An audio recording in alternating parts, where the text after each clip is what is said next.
Welcome to the Earning Freedom Podcast. I am Michael Santos, also with Success After Prison Podcast. I also host a couple of websites, michaelsantos.com, prisonprofessor.com. Really pretty active out here trying to bring attention on how an individual can overcome struggle. And in today's episode, Success After Prison, I am continuing the audio version of this new book, Success After Prison, How I Built Assets Worth $1 Million Within 2 years of Release from 26 Years Inside, and how you can succeed too. Now, if you're new to this podcast or if you're new to this episode, you may not know why I'm filming it. I'm both filming it, I'm recording it on audio because I am determined to pipe this content into prisons across the country. Why? Because I want individuals to understand and recognize that although they may be in struggle right now, they can begin making decisions that will position them for success through the journey, and more importantly, success when they get out of prison, even if they're serving life sentences. I am absolutely convinced that an individual has the power within to influence outcomes later down the road. And I know many people who have done that, many people who went into prison with life terms, but were able over a sustained period of time to build a support network and position themselves for release. And I also know many people who are out here in society that are living in struggle, and I believe that these principles can help them as well.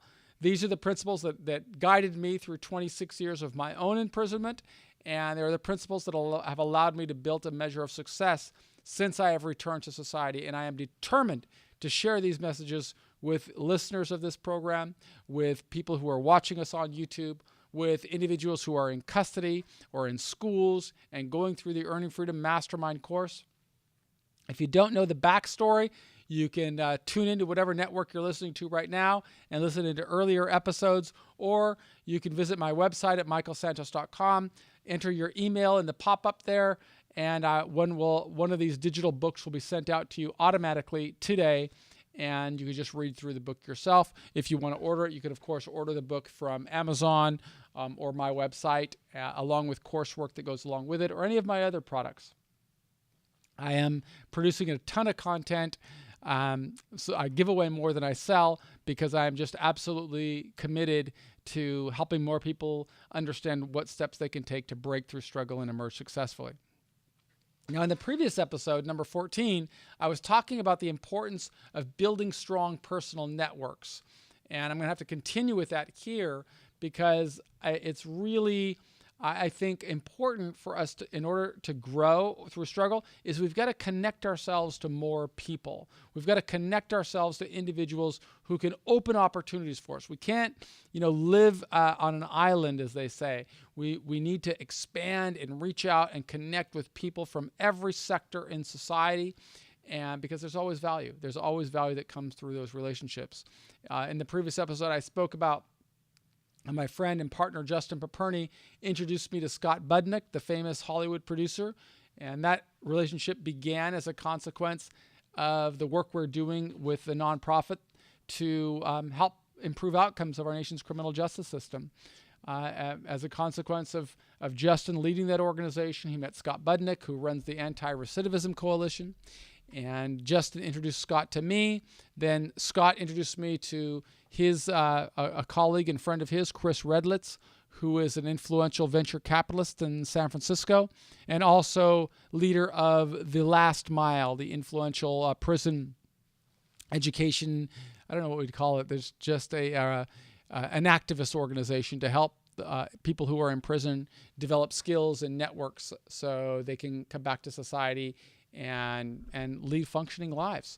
But through Chris Redlitz, I had the privilege of meeting Tulio Cardozo, who is currently not only a good friend of mine, but he was one of the first graduates from the Last Mile program and an active participant and volunteer in the course. And as I had done, Tulio had made some really bad decisions as a young man. He became involved with drugs, and while incarcerated, though, he chose to reinvent himself. And his story is really inspiring. I feature it on the podcast, actually. But through textbooks alone, he trained himself how to code computers. Didn't have access to a computer, just textbooks. And those efforts brought Tulio to the attention of Chris Redlitz. And then Chris authorized Tulio to participate in the Last Mile training program. So When he concluded his sentence at San Quentin, Chris offered Tullio an internship at his technology accelerator, Kick Labs, so that Tullio could learn more about working with technology companies. And as it turns out, Tullio also followed the pattern of masterminds. You see, he lived deliberately, and his actions led to success. But although I didn't know much about technology, Tullio had a wealth of information, and he invested hundreds of hours helping me to build michaelsantos.com. Whenever I had a technology problem, regardless of what it was, I could turn to Tullio for immediate advice, not only advice, but his expertise in helping me solve a problem. And if he didn't know how to solve the problem himself, well, the good news is that Tullio knew how to build his own networks, and he could tap into his resource of human relationships and help me find solutions. And those human connections, I learned, were incredibly valuable to accelerate growth. So I'd like to task you with a question, and that is, what type of human connections are you making? Who are the people that you're looking for to give you guidance? And what could you do today to build stronger, more valuable connections tomorrow? And in what ways will you be able to use those connections and leverage those connections to help contribute to your ongoing success? Those are the types of Socratic questions that I am encouraging you, urging you to ask every single day, regardless of where you are. Now, building strong networks is much easier when you have access to technology. That's one of the things that I learned when I came back to society. When I was in prison, I can tell you, I'd have to write 100 letters to make one connection, but I was willing to do it. I was willing to do it because I truly wanted to succeed. And success required that I build a team around me, a team that was bigger than me, and then work hard every day to prove worthy of that team. But in society, I learned there were other opportunities, and I'd like to introduce those opportunities to you as well. You see, besides introducing me to Tullio, Chris Redlitz, the venture capitalist, he also introduced me to the importance of social media when I got back to society. I met with him, right around the same time that I was buying my house. And he and his wife, Beverly, used Quora as a resource for teaching prisoners in San Quentin through the Last Mile program. Now, historically, prisons isolated people from the broader society. That's been going on forever. But Chris recognized that if people were going to overcome challenges that they were going to face upon release, they would need to build stronger connections. And that's what he tried to teach to members of the Last Mile. So although prisoners didn't have direct access to the internet, through volunteers, they could use Quora to interact indirectly. Now, what Chris is trying to teach to those guys in San Quentin is the same mastermind type of message that I got from Socrates and Mandela and so many other people. Is I had to connect. I had to transcend the walls, right? I had to meet more people and persuade those people that I didn't know, and people that didn't know me, I had to persuade them to believe in me. And that's what I'm encouraging you to do. Find mentors. Find minds. Build a strong support network. And I'll tell you, it's not easy to do, but it's definitely possible to do. That brings me to a story. I already told the story to the men inside of the USP in Atwater, but it's one of my first mentors who came into my life and inspired me. I mean, he was clearly a mastermind. He was a professor at Princeton University, and he was also a movement on the Tough on Prisons bill, right? So he published an article in the Wall Street Journal, and that article had a really awful title. It said, "Let 'em rot." And basically what he was arguing was that we needed to make prisons tougher, and we needed to take away amenities because people in prison were so awful that they could never reform themselves. Now, when I read the article, I didn't know anything about this guy. His name was John DiIulio, and he was a very well-known and often quoted, respected professor at Princeton. I think he was the youngest tenured professor at Princeton ever. And when I read his article, I just completely disagreed with it. And I wrote him a letter from prison. I didn't know how to write him. All I knew was I had a pen and a piece of paper, and I wrote him a letter that just told him why I disagreed with that article. And surprisingly, he wrote me back. And I still remember, I got this envelope. I mean, just an envelope came like this, right? And I got this envelope to get passed. I was in the penitentiary at the time, and the officers used to throw the mail, slide it under the door of our cells. And I remember getting this mail, and I was so impressed because it had Princeton University on there, and I was, fingering the embossed envelope because it was just, it was so awesome for me to be able to connect with a leader in society. But basically, he was telling me that he certainly didn't choose that title, Let Him Rot. That was the Wall Street Journal's headline grabber, and it worked.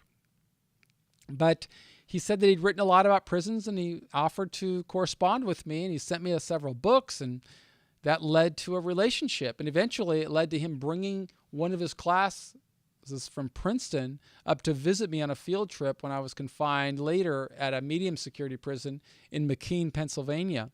So, building network has always been a part of my life because those people opened relationships for me, and they brought me credibility. For me to connect with John DiIulio, I could ask him to introduce me to other friends, and he did. And I met a number of professors, including George Cole, who I'd mentioned earlier was in charge of my PhD program at the University of Connecticut, where I was enrolled after I got my my master's degree. So it's relationships that are really important, and I continued that when I was in society. And Chris and Beverly of The Last Mile were encouraging the men in San Quentin to use Quora it's a question-based website. Now, anyone with access to the internet can post responses to questions on the Quora website, or they can ask questions on Quora. It's free. So there are millions of people who use Quora every day, and those who respond with subject matter expertise would receive more attention. So when people asked questions about prisoners on the prison or prisoners on the website, it was the Last Mile team that would print out those questions and they would bring them into San Quentin. And the men who participated in the Last Mile program had subject matter expertise on such topics. And they handwrote responses to questions that people in society were asking. And then team members from the Last Mile would convert the prison responses into a digital file and publish responses on the Quora website. I mean, that's just awesome. And Chris, when we met for dinner in Marin County, I think it was in November, right after I got out of prison, and he suggested that I open my own profile on Quora. So, he said, start answering questions.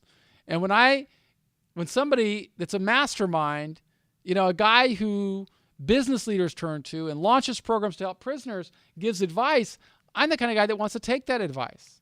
What kind of guy are you? If somebody's succeeding after going through prison, is giving you guidance, are you the kind of guy that wants to take advantage of that advice and do it? Or are you the type of guy who just says, shrugs it off, it's not for me? I don't know what type of guy you are, but I can tell you one thing. This is a path that really, really worked for me.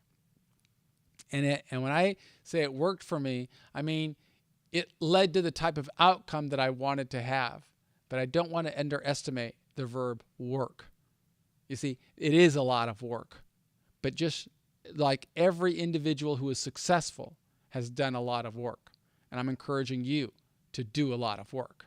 Do the work. Figure out a way to connect and build your networks. So after I left my meeting with Chris, I just returned to my computer. I logged onto the Quora website, and I began to explore it. And in the search field, I typed prisons, and I saw all types of questions. Well, of course, I could answer those questions, and I just started typing away and answering, and always being authentic about the perspective from which I was coming, as a long-term prisoner, just come back to society. And the responses that I wrote have generated more than 1.1 million views on the Quora website, broadening my social network. And later, I had an opportunity to visit the Quora headquarters and meet team members who actually built the Quora network. So there are a lot of advantages that come to networking, because as a consequence of that exposure that you are building, you are going to find more people coming into your life. As a consequence of my exposure, of people being exposed to my writing, so many opportunities open that I just can't even remember them all, but they all contributed to advancing my career. For example, several editors of other publications contacted me after they read my responses on Quora.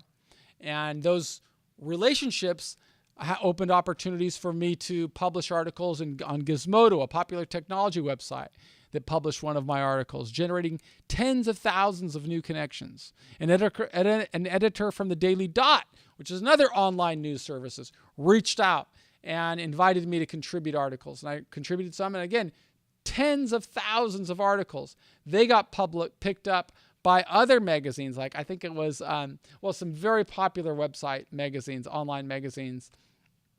And then I received invitations to contribute new articles for other publications. So all that publicity brought me to the attention of a professor, Alan Ross, at the University of California at Berkeley. I remember he reached out to me. He said, "I've got more than 700 students who want you to come and speak about your experiences in prison," Professor Ross said. So, I'm hoping that readers who are in jails or prisons will see the pattern.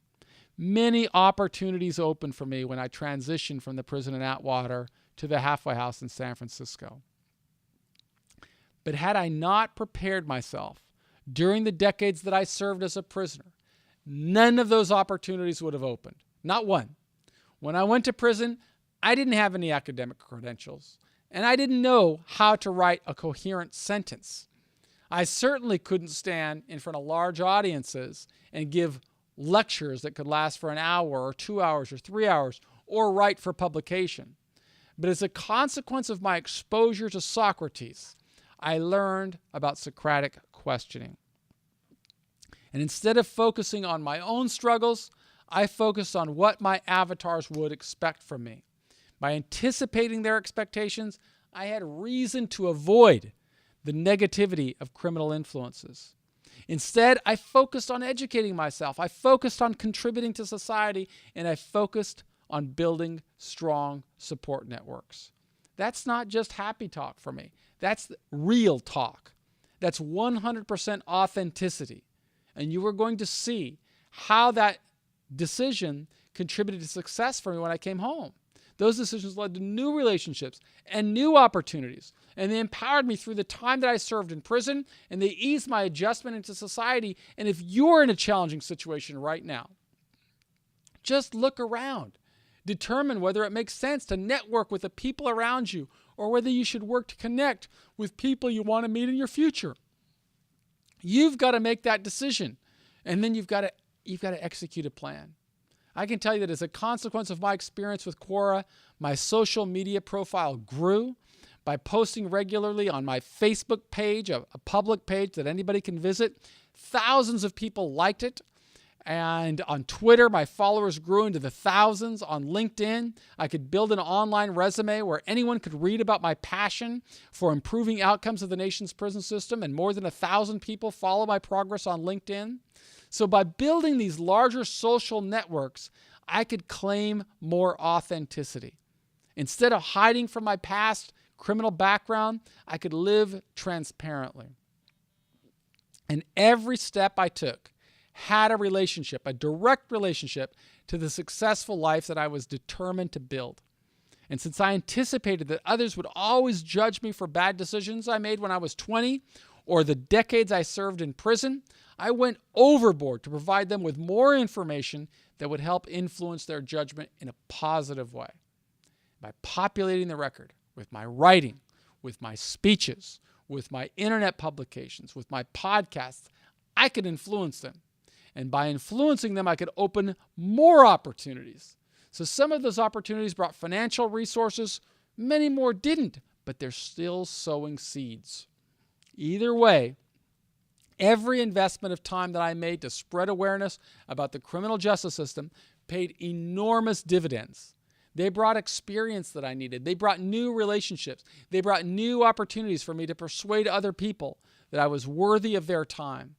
And the stronger my social network became, the more opportunities opened. During the time that I served in that halfway house, NBC Bay Area Proud profiled my work on television. PBS NewsHour featured me on a segment of the PBS NewsHour nationally, and thousands of people reached out to me because of that. Organizers of a TEDx conference in Silicon Valley invited me to present. And so with all that exposure, I just kept building more credibility. and that I could leverage that credibility to further my quest to improve outcomes of the criminal justice system while simultaneously working to build a career.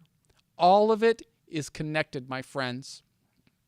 And every bit of effort that I am describing to you, it started with my adjustment in prison. And so I'm urging you, if you're in a jail, if you're in a prison, if you're in a tough environment right now, start sowing seeds for a better outcome. And that'll make all the difference in your life. It'll make it so much easier for you when you come back. And in the next episode, I'm going to describe to you how it really transformed for me when I finished my journey in the halfway house. So I'm Michael with michaelsantos.com.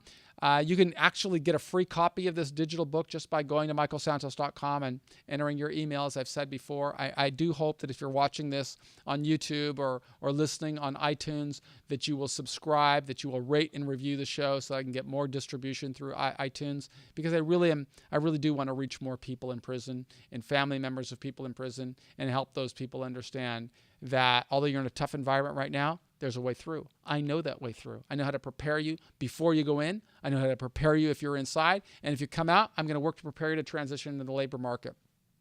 That's what the Earning Freedom program is all about. Look forward to sharing with you more with you tomorrow. Thanks so much.